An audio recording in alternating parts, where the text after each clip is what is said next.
مرا در دست اندر دل اگر گویم زباں سوزد اگر دم در کشم ترسم کے مغز استخوان سوزد.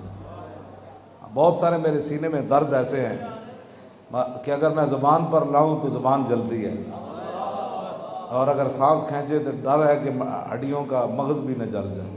میں ہمیشہ یہ میری بات رہی ہے کہ پہلے اپنے مدارس آباد کرو، پہلے اپنے گھر پکے کرو، پھر جب آپ کے گھر پکے ہو جائیں گے نا تو پھر آپ کو دنیا کی کوئی طاقت جو ہے وہ گرا نہیں سکے گی.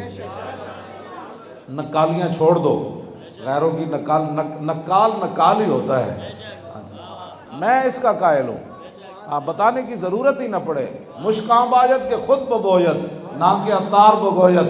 خوشبو وہ ہوتی ہے جو خود بتائے کہ میں خوشبو ہوں، نہ کہ وہ عطر بیچنے والا کہے کہ یہ مدینہ منورہ سے آئی ہے، میں نے فلاں بازار سے خریدی ہے. خوشبو خود بتا دیتی ہے. سمجھ آئی نا؟ ہاں بالکل. میاں صاحب فرمایا درد منا دے سخن محمد دین گوائیں حالوں تے جس پلے پھل بدا ہوئے آوے باس رومالوں. میں جس دے کول پھل ہوئے نا بھاویں وہ کپڑے بھی جی بدا ہوئے تے کول گزرے تے کہندے نے دے کول خوشبو آ رہی. نہ کہ بندہ بازار کھڑ کے یہ ماشاءاللہ فلاں فیکٹری کی بنی ہوئی ہے. میں نے کہا خوشبو خود بتا دیتی ہے. میں اپنے علماء سے آج بھی جہاں تک میری آواز پہنچ رہی ہے میں یہی گزارش کروں گا کہ آپ اپنا قدیم نظام جو ہے اس نصاب کو مضبوط کریں. اسی کو آپ مضبوط، اسی پر چل کر. حضرت فاروق اعظم جب فتح بیت المقدس کے لیے تشریف لے گئے نا تو آپ نے موزے اتار کر یہاں رکھ دیے. فقال ابو عبیدہ یا امیر المومنین ما یسرنی ان اہل الشام استشرفوک. حضرت ابو عبیدہ سپہ سالار تھے، انہوں نے کہا امیر المومنین آپ کا یہ جو عمل ہے نا ما یسرنی، یہ مجھے اچھا نہیں لگا. آپ جانتے ہیں اہل شام سارے کے سارے ان کے جرنیل، ان کے مذہبی رہنما، وہ سارے دیکھ رہے ہیں کہ ان کا امیر المومنین آ رہا ہے، اور ہم نے بھی تیاریاں کر کے بتایا امیر المومنین آ رہے، اور آپ نے جرابے، میں ان کا سادہ ترجمہ موضوع کا تو رواج ہی نہیں نہ رہا، بدل دیا رخ مشرق کو تو نے مغرب. جرابہ ہی سادہ ترجمہ، ویسے تو موزے ہوتے ہیں چمڑے کے. تو میں سمجھانے کے لیے بات کر رہا ہوں کہ حضرت فاروق اعظم نے موزے اور جرابیں یہاں رکھ دی.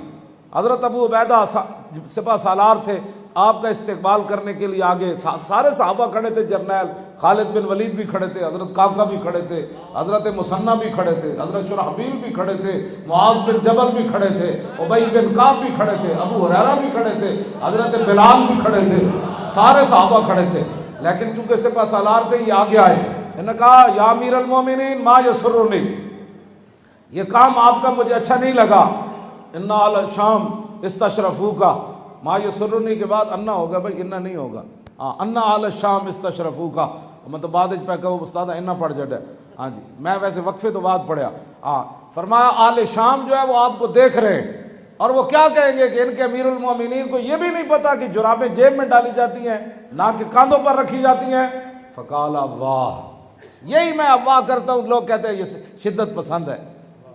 میں یہی کرتا ہوں کہ دین کی بات کرو یار حضور کی بات کرو، حضور کے نظام کی بات کرو یار. 70 سال فرنگیوں کا نظام چلا، تم نے نہیں نکالی. ہم نے اگر نکالی ہے تو ہمارے ساتھ کھڑے تو ہو کم از کم.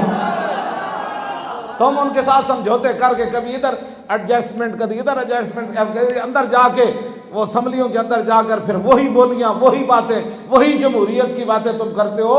میں کہتا ہوں تو نکالو. حضرت عمر نے نکالی. فقال اللہ، لمبی سانس کھینچی.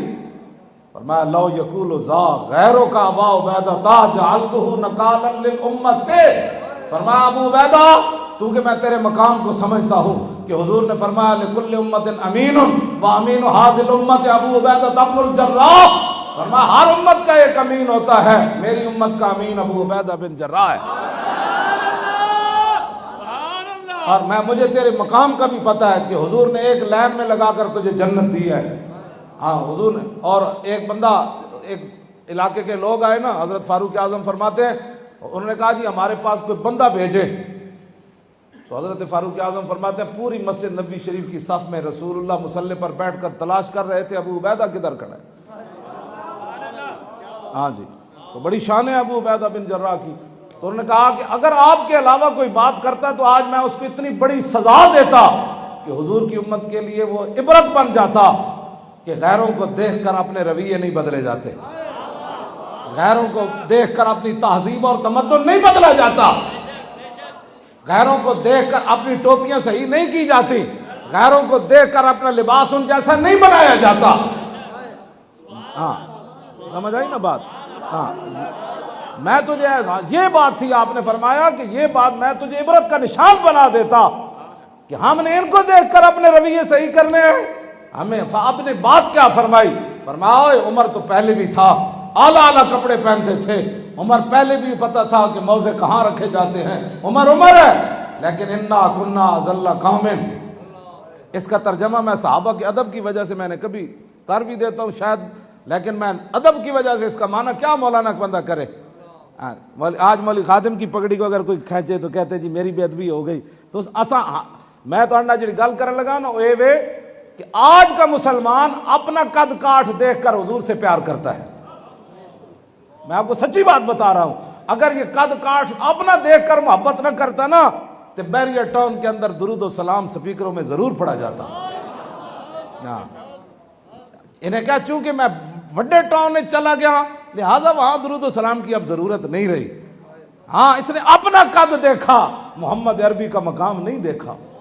ہاں اس نے اگر محمد عربی کا مقام دیکھا ہوتا نا تو صدیق اکبر یہ نہ فرماتے جب عرابی نے کہا یا خلیفۃ رسول اللہ، میں تسی رسول اللہ دے نائب ہو، میری گل سنو۔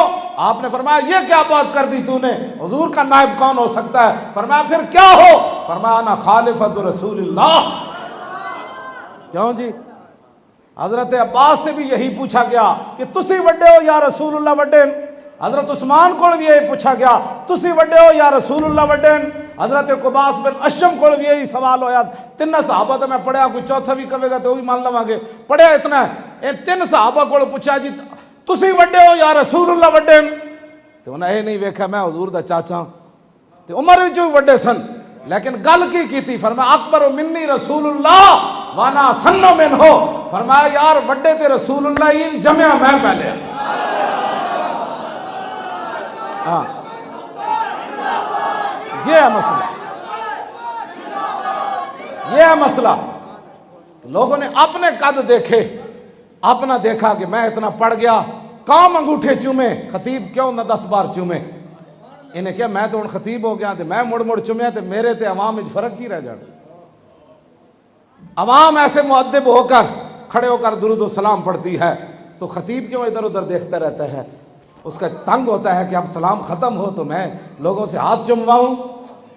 یہ معیار بن گیا، لوگوں نے اپنا معیار دیکھ کر حضور سے محبت کی، صحابہ نے حضور کو دیکھ کر حضور سے محبت کی۔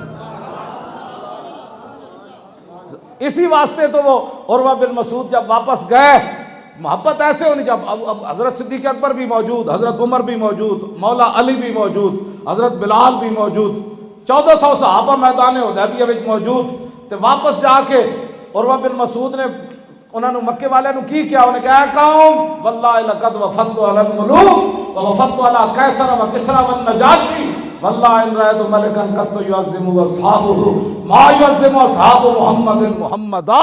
فرمایا قوم میں بڑے بڑے درباروں میں گیا، میں نجاشی کے دربار میں گیا، میں قیصر و کسریٰ کے دربار میں گیا، جو منظر میں نے محمد عربی کے دربار کا دیکھا میں نے کہیں بھی نہیں دیکھا۔ آج لوگ اپنے مرتبہ دیکھ کر میں کتنے سائز کا ہوں، اپنا سائز دیکھ کر لوگ حضور سے پیار کرتے ہیں۔ جب یہ سائز ختم ہو جائے گا نا اس دن بات بن جائے گی۔